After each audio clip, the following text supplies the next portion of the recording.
আমি নিশ্চিত প্রকৃতিতে উপস্থিত সমস্ত জীবের ব্যাপারে আপনি সম্পূর্ণটা জানেন না। এদের নাম শুনে হয়তো আপনি এগুলোকে সাধারণ কোনো প্রাণী বলে মনে করতে পারেন, তবে এটা আপনার ভুল হবে। এই সমস্ত বিশাল আর ভয়ঙ্কর জন্তু ইচ্ছা করলে আপনাকে নিমেষের মধ্যেই নিঃস্ব করে দিতে পারে। এদের মধ্যে কিছু যেমন দেখতে ভয়ানক, তেমন অন্যদের টেকনিক। এরা নিজের বড় শরীর আর শক্ত চোয়ালের সাহায্যে আপনাকে মেরে ফেলতে পারে। পৃথিবী থেকে এমন অনেক প্রাণী অনেক আগেই বিলুপ্ত হয়ে গিয়েছে, কিন্তু এরা এদের অস্তিত্ব, চিহ্ন আর পরবর্তী প্রজন্মের জন্য কিছু শাবক বর্তমান এই পৃথিবীতে রেখে গেছে। আমরা এখনো পর্যন্ত হয়তো টিভি সিনেমায় আর গল্পে ডাইনোসরের মতো কিছু প্রাণীর কথাই শুনেছি, তবে এরা ছাড়াও পৃথিবীতে এমন অনেক প্রাণীর অস্তিত্ব ছিল যারা এদের থেকেও অনেক শক্তিশালী আর ভয়ঙ্কর। এদের মধ্যে কিছু রক্তখেগো আর কিছু নিরামিষাশী। তো আজকের এই ভিডিওতে আমরা আপনাকে এমন কিছু বিশাল আর ভয়ঙ্কর পুরাতন প্রাণীদেরকে দেখাতে চলেছি যেগুলো বর্তমান পৃথিবীতে এখনো বেঁচে রয়েছে। তাছাড়া ভিডিওটি শেষে আমরা আপনাকে এমন একটি ইনসিডেন্ট দেখাবো যেখানে একটি সাপ একটি কুমিরকে খেয়ে ফেলছে। শুধু ভিডিওটি শেষ পর্যন্ত দেখার অনুরোধ রইল। তবে ভিডিওটি দেখার আগে নতুন বন্ধুরা চ্যানেলটি সাবস্ক্রাইব করে পাশে থাকা বেল আইকনটি অল সেট করে নেবেন এরকম নলেজেবল ভিডিও প্রতিনিয়ত দেখার জন্য। আর্থোপ্লোরা। বন্ধুরা, আপনারা যদি কোনো বাগান বা জঙ্গলে গিয়ে থাকেন তাহলে সেখানে বিছে আর কেন্ন তো অবশ্যই দেখেছেন, তবে আপনারা আপনার আশেপাশে যেসব কেন্ন বা বিছে দেখেছেন সেগুলো বড়জোর 5 সেন্টিমিটার বা 10 সেন্টিমিটার পর্যন্তই বড় হতে পারে। আর হতে পারে আপনি ফোন অথবা টিভিতে বড়জোর 1 ফুটেরই বিছে দেখেছেন। তবে আজ আমরা আপনাকে এই ভিডিওতে এই প্রজাতিরই এমন একটি বিশেষকে দেখাতে চলেছি যেটার দৈর্ঘ্য আর প্রস্থ শুনে আপনি অবাক হবেন। হ্যাঁ বন্ধুরা, এটা সাধারণ কোনো বিছে বা কেন্ন থেকে অনেক বড় হওয়ার সাথে সাথে অনেক পুরনো। এটা কতটা পুরনো সেটা আপনার কল্পনারও বাইরে। 300 মিলিয়ন বছর পুরনো এই বিশেষকে আর্থোপ্লোরা আর্মাটা নাম দেওয়া হয়েছে, যার বাইরের আবরণ এতটা শক্ত আর শক্তিশালী যে এর উপরে উঠে একটি মানুষ হামেশাই চলাফেরা করতে পারে। ডাইনোসরেরও আগেকার সময়কার এই প্রাণীগুলি 8 ফুট লম্বা আর 2 ফুট চওড়া হতে পারে। ভিডিওটি দেখে নিশ্চয়ই আপনারা বুঝতে পারছেন যে এই বিশেষ একটা কেন্ন হওয়ার সত্ত্বেও এরা কতটা বড়। হুলি রাইনোস। গন্ডাররা প্রধানত ফুললি অ্যাগ্রেসিভ আর হিংস্র প্রাণীদের মধ্যে একটি। বর্তমান সময়ে একটা পূর্ণবয়স্ক গন্ডার তার শিংয়ের সাথে বড়জোর 5 ফুট পর্যন্ত বড় হতে পারে, তবে এটাই সবটুকু না। তবে আপনারা ভেবে দেখেছেন যদি এরা 11 ফুট লম্বা আর 3000 কেজি ভারী হয় তাহলে কি হবে?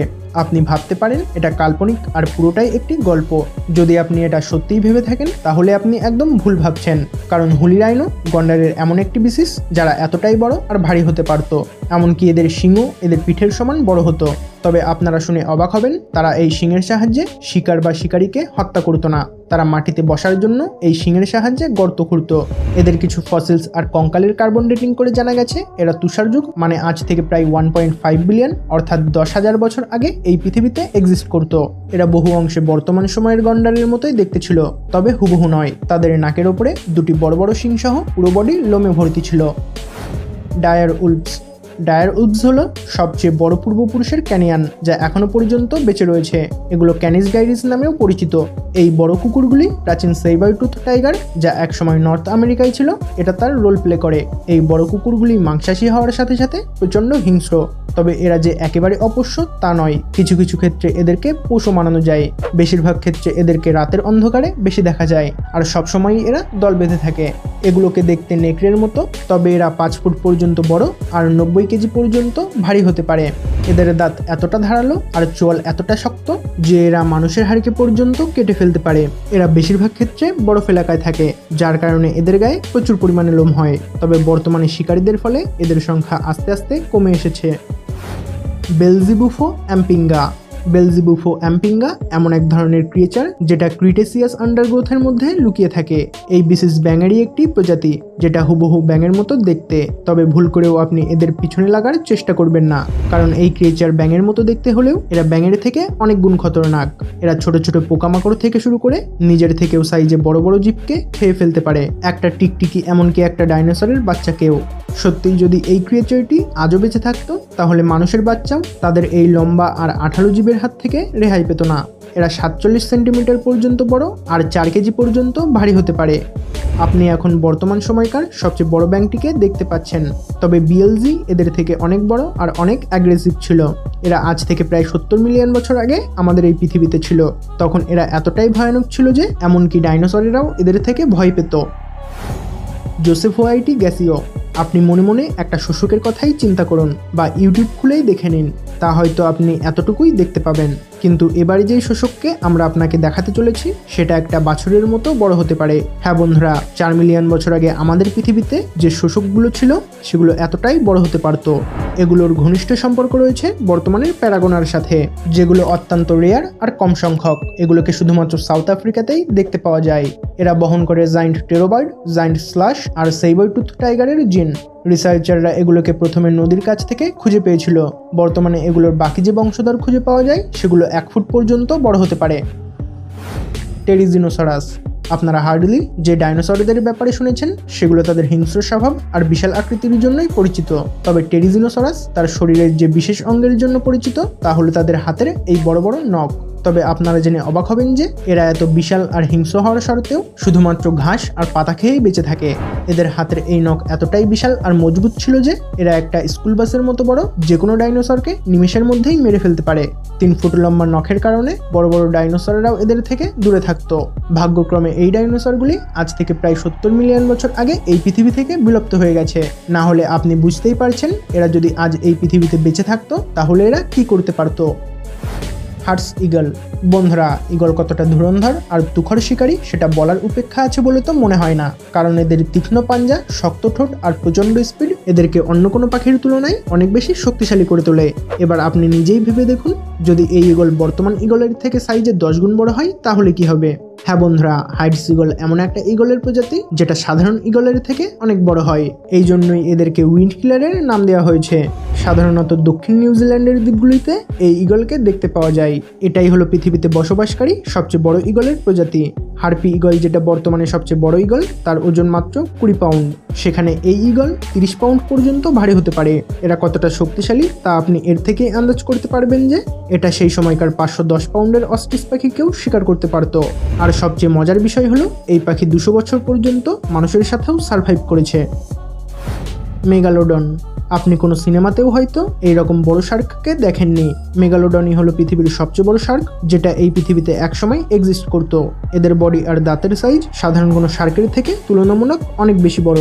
এদের নাম আসলে এদের বড় দাঁতের জন্যই এইরকম রাখা হয়েছে। মেগালোডনই হলো পৃথিবীর দ্বিতীয় সবচেয়ে বড় মাছ, যেটা একসময় এই পৃথিবীতে এক্সিস্ট করেছে। এরা সাইজে 18 মিটার পর্যন্ত বড় হতে পারে, যেখানে 3টি সাধারণ শার্ককে এক জায়গায় রাখলে এটা তাদের থেকেও বড় হবে।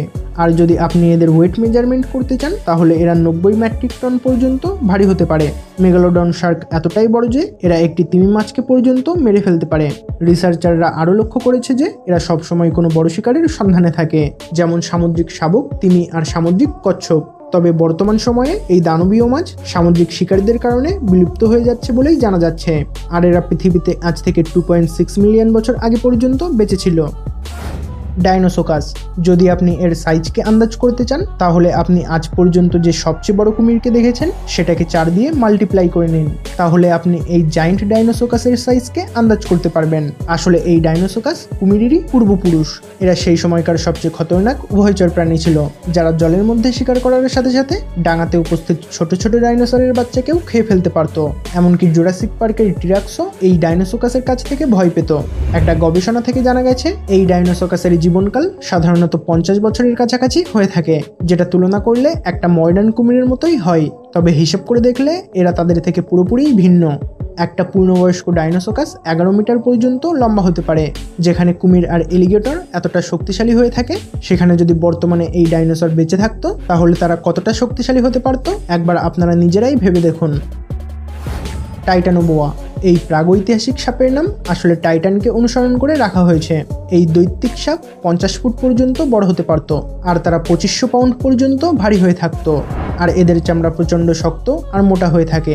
যেখানে বর্তমানে পৃথিবীতে খুঁজে পাওয়া সবচেয়ে বড় অ্যানাকোন্ডা শুধুমাত্র 15 ফুটেরই খুঁজে পাওয়া গেছে, সেখানে এই টাইটানোবোয়া নিজের 50 ফুট লম্বা বডি আর ভারী ওজনের সাথে জলের মধ্যে সহজেই লুকিয়ে থাকতে পারত, আর জলে উপস্থিত একটি শার্ককে পর্যন্ত হামেশাই মেরে ফেলতে পারত। এমনকি ডাঙাতে উপস্থিত একটি ডাইনোসরকেও ইজিলি হারিয়ে দিতে পারে। টাইটানোবোয়াই হলো সেই সময়কার সবচেয়ে লম্বা প্রাণী, যখন 6500 মিলিয়ন বছর আগে পৃথিবীতে ডাইনোসরের রাজত্ব ছিল। তাছাড়া এরা 3 মিলিয়ন বছর আগে পর্যন্ত বেঁচে ছিল।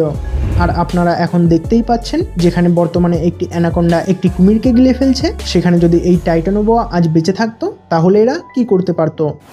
তো তো বন্ধুরা, আজকের জন্য ব্যাস এইটুকুই। আপনার কাছে এদের মধ্যে কোন প্রাণীটিকে সবচেয়ে বেশি শক্তিশালী বলে মনে হয়েছে সেটা কমেন্ট করে আমাদের অবশ্যই জানাবেন।